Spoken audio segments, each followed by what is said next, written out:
We're excited to be here. Looks like we got a good crowd. Yeah.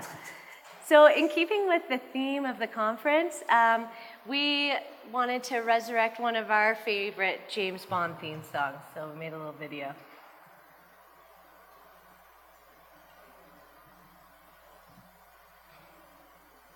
Oops.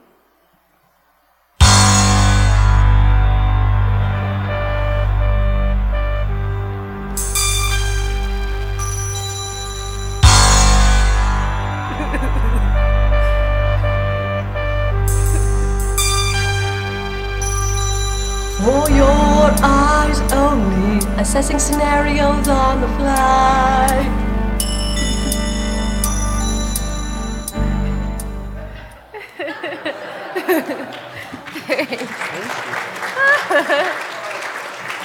So for those of you who might be younger, I didn't know that one. It was from 1982, Sheena Easton. So you have to look it up. It's pretty cheesy. All right, so just a little bit about us. Tara already introduced our roles. And if you ask us to talk about ourselves, we're probably just going to talk about our dogs. They talked about dog and cat people the other day. Yeah, we're pretty much dog people. Yep. So we are from Lethbridge, Alberta, Canada. If you go straight up the I-15, and we're about an hour's drive north of the Montana border, or 2 hours south of Calgary. We pronounce it Calgary. And most people call it Calgary, so. Just a few little tidbits about our city. It's about 95,000 population, and we have a very scenic train bridge. We have a lot of wind. 1 out of every 5 days, we get winds of over 20 miles an hour. We actually have a healthy population of rattlesnakes in our area as well. And a couple of years ago, this incident kind of put us on the map for a couple of days. Shock rocker Marilyn Manson was allegedly involved in a brawl at this Lethbridge Denny's. Twitter was rampant with allegations Manson was involved in a fight at the Denny's restaurant. True story. Yeah. So I don't know if the bigger story was that Marilyn Manson got punched in a restaurant or if that he was actually dining in a Denny's in Lethbridge.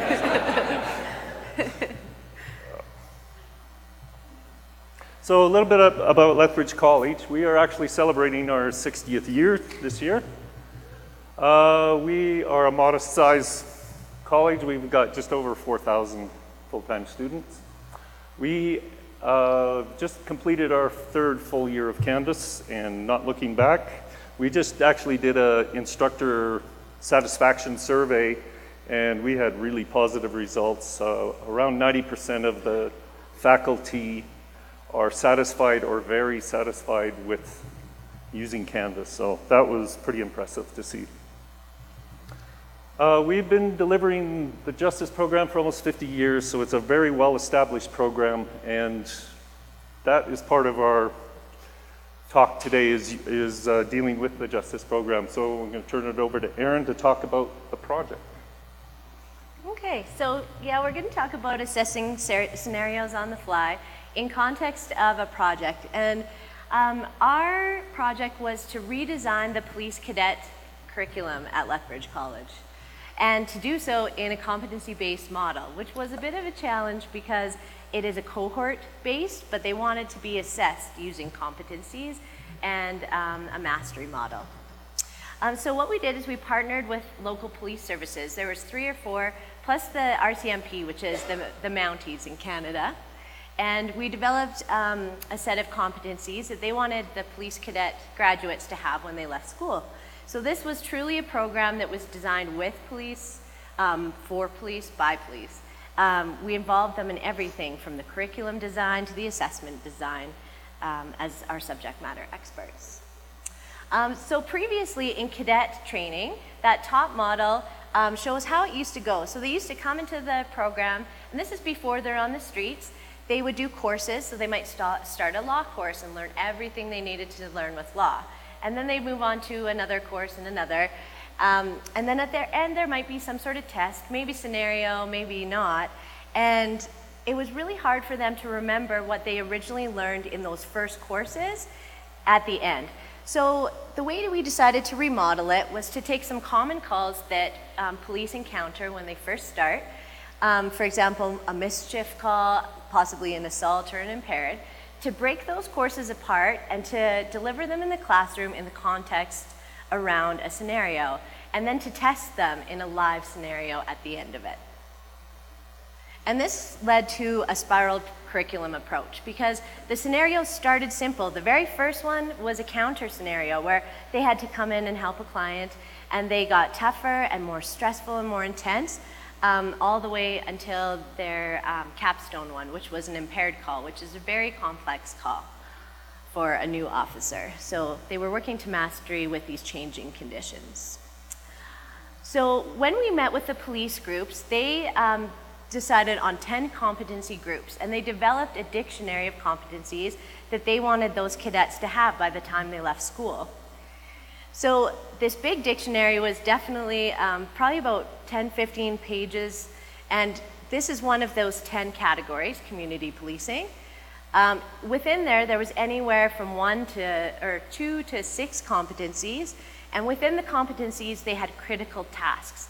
These were very specific tasks that they wanted to be able to assess to a mastery level to say that they were competent at the end of the program.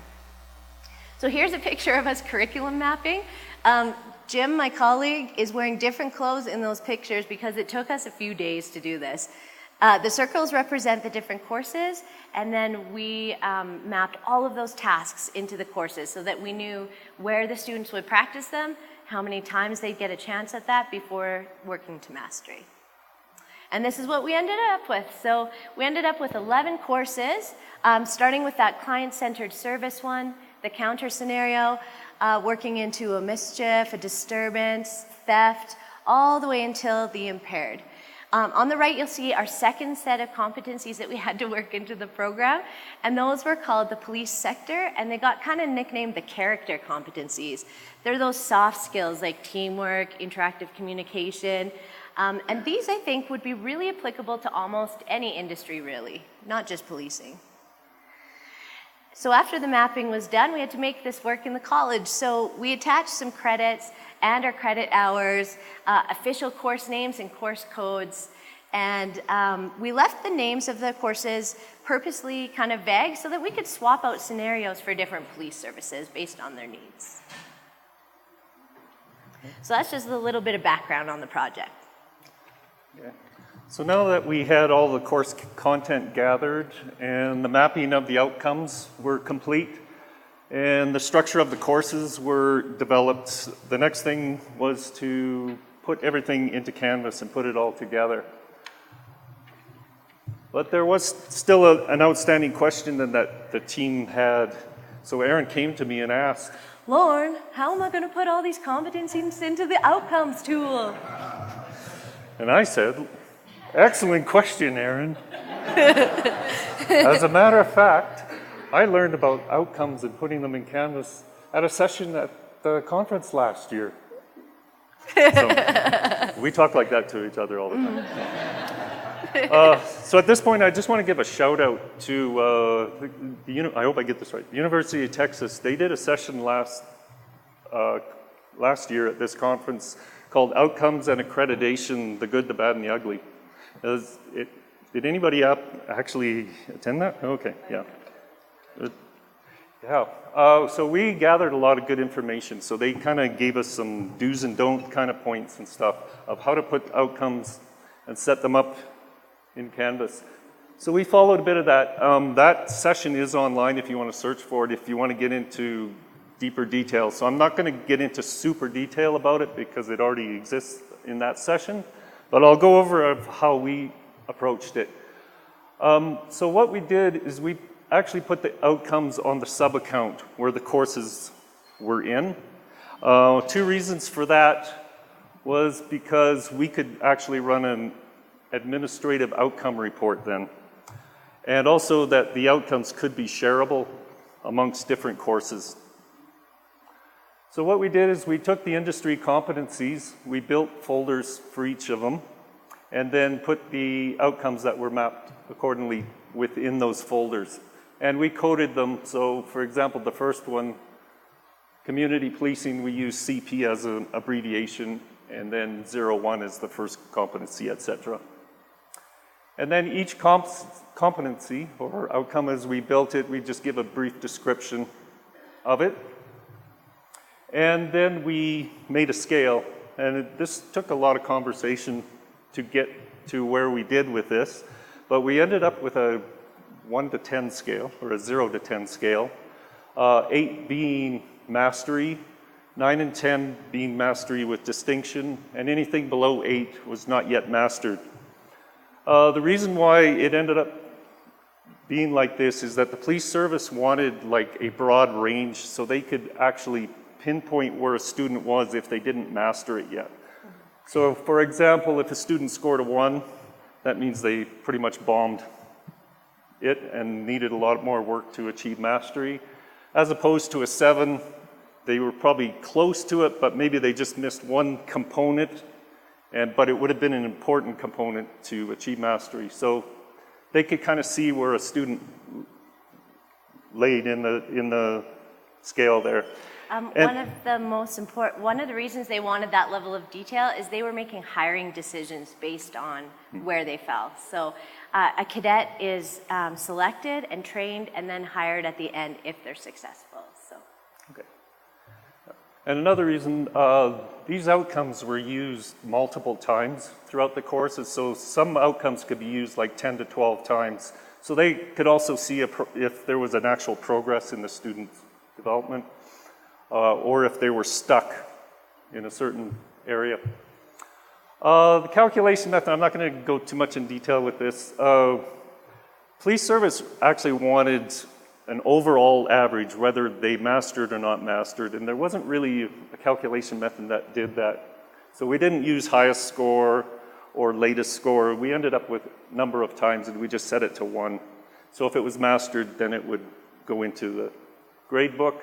But we pulled out the information from the outcomes report, which I'll talk about a little later.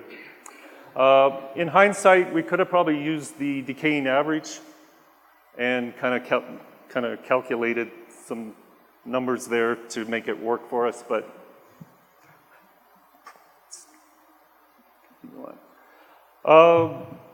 also, once we got all the outcomes in, we had to put them into the courses.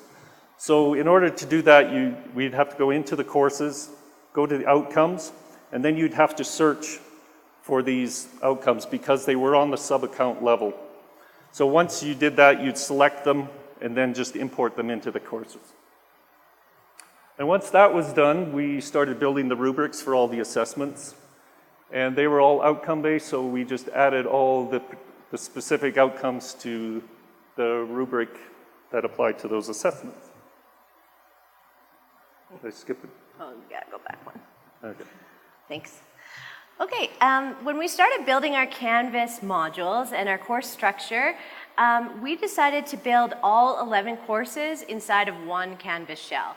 And the reason for that was just so that we could track all the competencies throughout the whole program. So each of our courses ended up being one module. And each of the modules had the same structure. They had pre-course materials, readings and resources, and assessments. So then the students knew exactly what to expect. The pre-course materials, they'd always have an overview of the competencies. They didn't give away any clues or tasks of what would be in the scenarios, but they did tell them where the broad competencies were. They'd have to do some readings before they came to class, and usually some sort of quiz or assignment, so kind of a little bit of a flip model. In the readings and resources, we had all the different instructors contribute. And when I say all the different instructors, they had between 40 and 50 different instructors that would come in. Just because in policing, there's a lot of different subject matter expertise, and it was the officers and a few college instructors doing the teaching. So those instructors would contribute readings, websites, their PowerPoints, and any other sort of documentation. In the assessments, there was always the same core assessments for every single course, and that consisted of the big scenario at the end, a police notebook, because they have to practice that before going out in the field, any reports that were associated, so we got them to do the real-world reports that they would do out in the field, Video reflection, we'll get to that in a bit, and also that police sector council or the character rubric where we could assess them on those soft skill competencies. Sometimes there was additional assessments. So for example, if their law instructor wanted them to have a quiz, we would put that in. Sometimes we even got to go to a courtroom and do some mock court scenarios, which were really neat as well.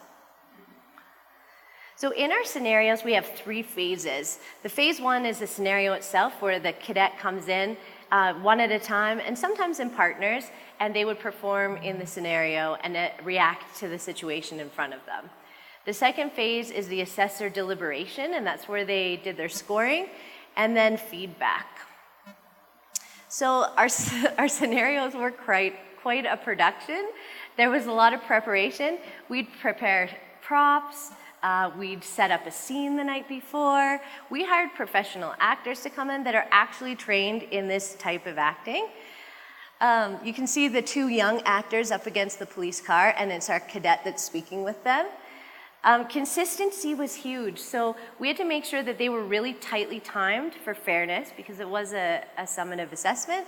And also, we guided our actors to try to be quite consistent with their behavior as well. Our assessors were trained, and you see the assessor, he's an officer there on the left, and they'd follow them around with rubrics and be grading them at the time of the scenario.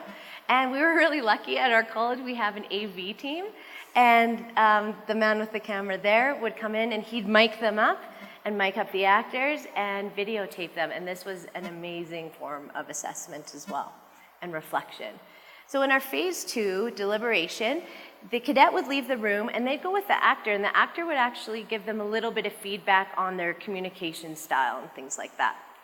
And then our assessors would get together, and there was always a lead assessor. There was usually 3 or 4 assessors, and the lead assessor would moderate the conversation and the scoring. And they would need to come to a consensus on their scoring, and quickly, because this was actually timed as well. So it was really great to see that rich debate and the discussion, saying, no, I think they were a 4 here. Oh no, I saw a 6. And they justified their answers and really come to a consensus. It sounds like it was difficult, but they had it working pretty slick by the end of the program. And then they score that on a master rubric, and then that ends up going in speed grader, along with a whole bunch of other things that we'll show you that contribute to the assessment.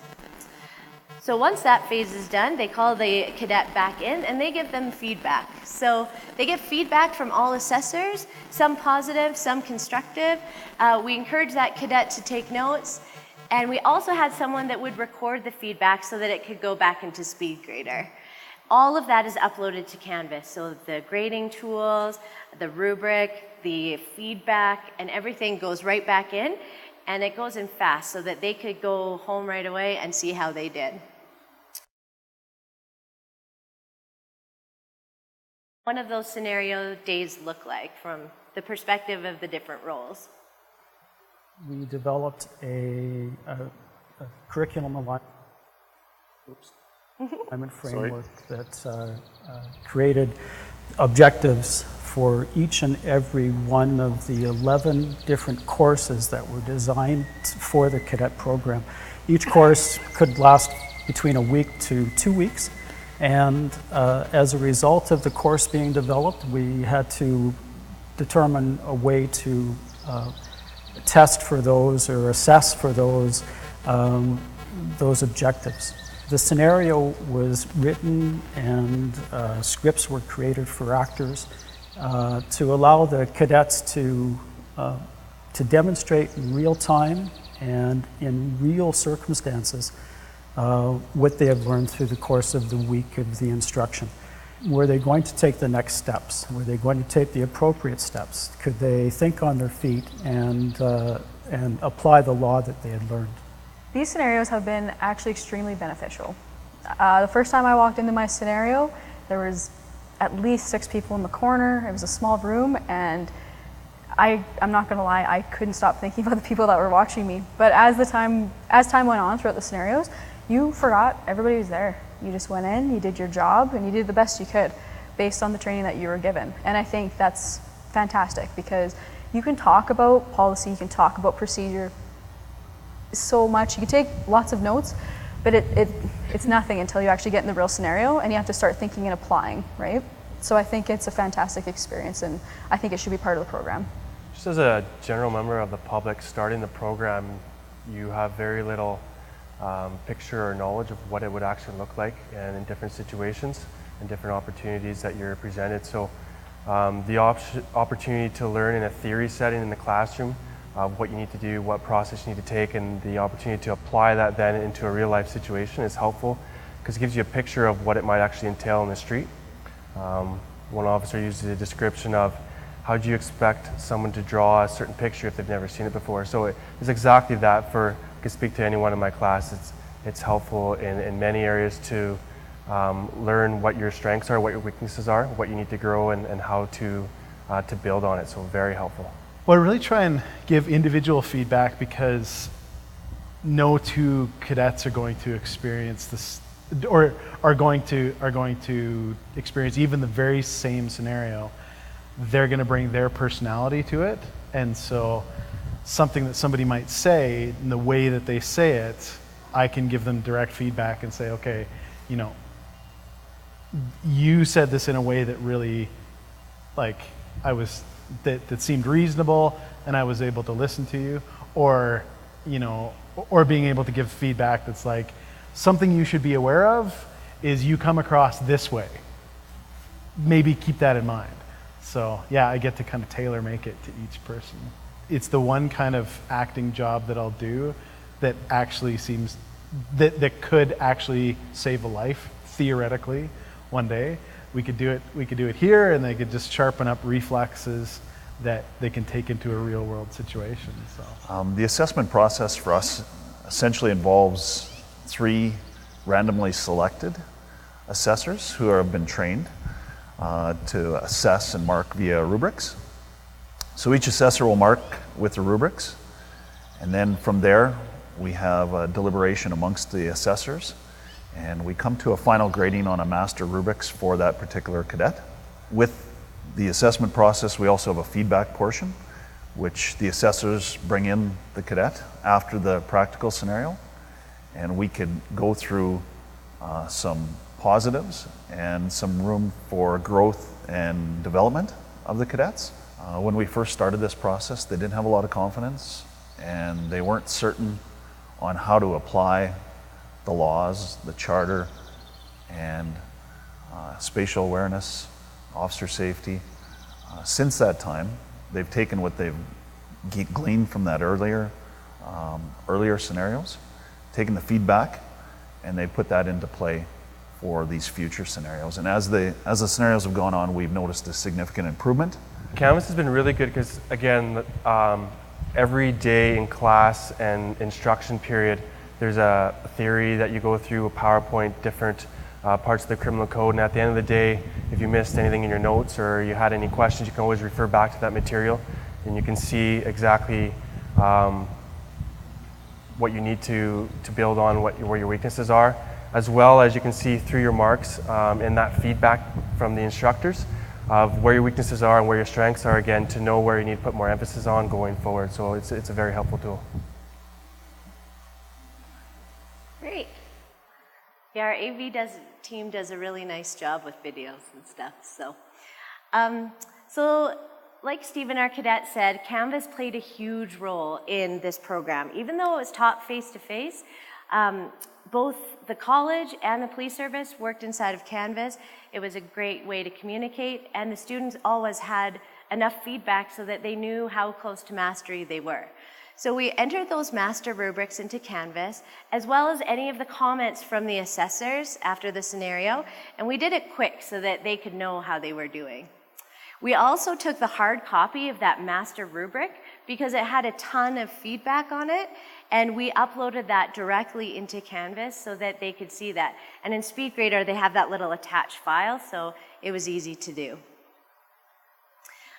We use Canvas as well to send them their video link. So we do have a Vimeo account, so we didn't keep the videos in Canvas because we wanted to have a secure password, and then we sent them back to the students, and we asked them to create a video reflection.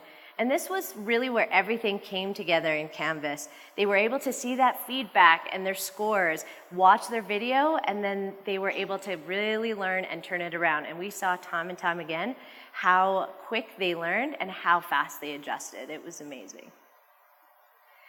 On our paper rubrics, we had a scale, and we broke down that 10-point scale, but we realized we needed to put a little bit of language in there that people resonated with, both our cadets and our assessors. So I think we all know what an epic fail is, but we also know when someone nailed it. So this was a bit playful, but it worked really well. So the police service asked if we could create a report that would be a visual snapshot of students' performance. So what we did is we went to the sub-account into the administrative settings, and we exported an outcomes report from there as a CSV file. And then what we did is we took that, and that file did have all the information we needed. It had all the scores in there and a list of all the assessments and everything and outcomes. So we took that, put it in a spreadsheet, and we built a pivot table. And that's what you see there. Every time I look at this, to me it looks like a complex golf scorecard. So you can see a few bogeys in there and some pars and birdies. But just to briefly describe this, so here we've got a list of all the assessments of all the 11 courses, the outcomes across the top. And as an example, this one scenario assessment used 13 different outcomes alone. And as you can see, the student here almost achieved mastery on all of them except a couple.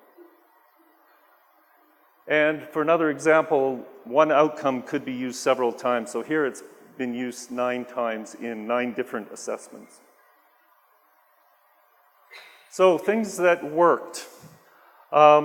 As mentioned before, the feedback in Canvas, and even in the video with the student talking about it, so everything got put into Canvas, and even the verbal feedback they got at the live scenarios, we had an assistant that would record those and then enter them in Canvas later. So a student can go back and view their feedback at any point. Using one course shell, this wasn't an original intent, but as we were developing, and because the courses were so small, it just made more sense to put them all in modules instead. And we had just one master shell, and it just made everything more convenient. Students would only have to go to one course instead of 11 different ones. Designated Canvas admins, and as Erin mentioned, there was like 40 assessors, and there's over 50 people involved with this, so we had a lot of hands in there. So we didn't want too many cooks in the kitchen, so we assigned different roles for just a number of people that would enter like the feedback as mentioned, enter the grades, monitor the course itself, and things like that. And that was a combination of some police service people and college employees, so it worked out really well. As I mentioned before, the video reflections were a really great tool. It really enhanced their learning, so that was something we would do again for sure. I should mention that the police were a bit apprehensive about using Canvas at first. They'd never seen it, and when they started, they were immediately confident because it's such an easy system to use. We had a peek at some of their policing systems, not so easy to use, so they were really, really happy with it. We also feel like this particular method of both the way we map the curriculum and the scenario assessment and how we integrated that all into Canvas could be really applicable in different types of programs. So nursing is one we thought of. They already have scenarios where there's a bit of an observation and they have competencies, but even something like business. So you could have a scenario which was a job interview and use this exact same method to assess them. So I really think that this could be something that's very transferable. A few things that challenged us. So we originally, yes, we were assessing scenarios on the fly. We had to use paper rubrics because we were in the basement of a police building. The internet was inconsistent. We wanted to be outside to simulate the real world. But in the future, we might, and Lorne's going to talk about this in a bit, we might try something different. The grade book setup worked as well, or challenged us as well.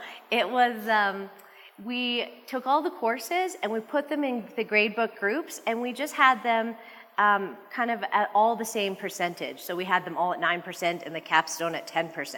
But then we realized that that didn't really reflect mastery, because you want the students to be able to maybe be low in the beginning and work towards that higher level. So we had to readjust that a bit. Grading scale, that took a lot of conversation. There was a lot of headbutting as to how we should set up that scale of 1 to 10. I think it was originally 1, 3, 5, and then it went from 0, 8, 10, and a lot of talk back and forth till we finally ended up with the 0 to 10 scale. So that was a bit of a challenge. The outcomes entry, I just talked briefly about that, but when you're building your outcomes on a sub-account or even in a course, once you build that outcome, once you save it and once it's used, you can't go back and edit it.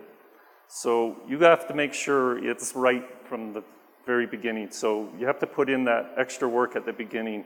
And we double, triple, quadruple checked everything just to make sure everything was in place and right. Competency reporting, that was the pivot table we did. It just took a lot of trial and error to actually get what they wanted, because we wanted to please them, so we wanted to make sure we gave them what they wanted. So it just took a bit of work to finally end up with that pivot table and figuring out how to put it together. So what's next? So we are actually rolling out the same project in January with a different police service, which we're excited about, but we want to tweak a few things to make them better. One of the things we want to do is audio record the feedback sessions. So we had someone typing them, but there's always a little bit lost in translation. The cadets, their adrenaline's high during the scenarios, so we don't know how much of that feedback they're truly hearing. It would be nice to hear it in the voice of the assessors. So we're going to either video or audio record that and put that right back into SpeedGrader. Also for the reflections after the videos, we thought it would be neat if they could do a video diary and put that in Canvas, giving them a bit more of those communication and public speaking skills. And the original intent in the early talks, they did want to do live scoring, like on the fly. So there was a bit of excitement around that, but we had time limits and things like that, so we didn't really get to that, but we are possibly pursuing that, maybe getting some network-enabled iPads or cellular iPads, I think they're called, so we can do actual scoring right on the field there. And also that new Canvas teacher app looks pretty cool, which would fit perfectly for this too. It would, yeah. Multiple rubrics, as far as I know, is still on the radar for Canvas development. This could potentially be really good for this, depending on if they build it and how they build it, but we're sort of visioning that each assessor could have their own rubric to score, and then maybe they could be averaged together, thing like that. So hopefully in the near future. We're also hoping to build this into their field training. So after they're done this cadet training and they were hired, and just if you're curious, we had 8 out of 10 of our candidates that were hired after this. So they go out with a field training officer out on car, and they go through it and they do the calls with that other officer. So we thought it would be really neat to, if those competencies could follow them into the field, and they could continue to track those throughout their time as an officer.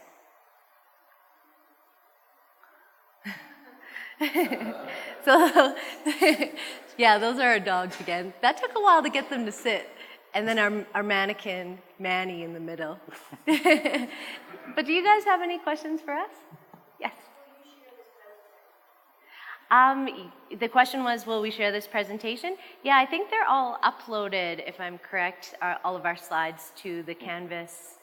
If not, then we'll figure out a way we'll tweak. PowerPoint? Yeah, we could post, I don't know, is it? Maybe connect with us after. In the community, yeah. Yeah, okay. We might strip a few things out.